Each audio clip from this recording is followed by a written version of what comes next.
Hi friends, முன்னாடியெல்லாம் இன்ஸ்டாகிராமில் ஏதாவது கிராஃப்ட் ரிலேட்டடாக நான் ஏதாவது வீடியோ போட்டாலே அதுலேருந்து டைரக்ட் ஷேராக ஃபேஸ்புக்லேயும் அப்லோட் பண்ணுவேன். ஃபேஸ்புக்கில் என்ன ஆகும்னா எப்போவுமே கிளாரிட்டி ரொம்ப டவுனில் இருக்கும்.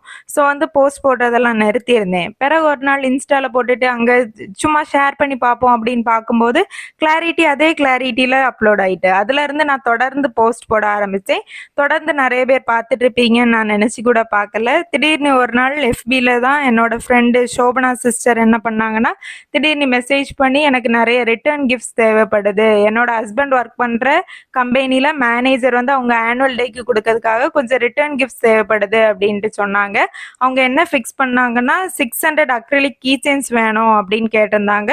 நாங்களாம் சாம்பிள் பண்ணி காமிச்சோம். அவங்களுக்கு ரொம்ப பிடிச்சிருந்து அவங்க எந்த மாதிரி கஸ்டமைஸ் பண்ணி கேட்டிருந்தாங்கன்னா, ஒரு குட்டி பேக்ல ஒரு 10 ருபீஸ் சாக்லேட்டு ஒரு கீ செயின் வச்சு கேட்டிருந்தாங்க. வெளியே அவங்க கம்பெனி லோகோ போட்ட ஒரு டேக் வச்சு கேட்டிருந்தாங்க. அவங்க கேட்ட மாதிரியே நம்ம கஸ்டமைஸ் பண்ணி கொடுத்துருந்தோம். ஊர்ல இருந்து சப்போர்ட் பண்ண சோபனா சிஸ்டருக்கும் அவங்க ஹஸ்பண்டுக்கும் அங்கே மால்தீவ்ஸ்லேருந்து சப்போர்ட் பண்ண இந்த கம்பெனி மேனேஜருக்கும் ரொம்ப ரொம்ப தேங்க்ஸ். பல்கார்டை தந்து சப்போர்ட் பண்ண டீம் மேனேஜருக்கு டேக் அவே கிஃப்டாக என்ன கொடுத்துருந்தோன்னா ஒரு அழகான தமிழ் கேலண்டரும், சோபனா சிஸ்க்கும் அவங்க ஹஸ்பண்டுக்கும் நைட் பிளக்இன் லேம்ப் கொடுத்துருந்தோம். 3 பேருமே ரொம்ப ரொம்ப ஹாப்பி. அது மட்டும் இல்லை, கீச்செயின் பார்த்துட்டு மேனேஜ்மெண்ட்டில் உள்ள எல்லாருமே ரொம்ப ஹாப்பியாக இருந்தாங்கன்னு நம்மக்கிட்ட ரிவ்யூ ஷேர் பண்ணியிருந்தாங்க.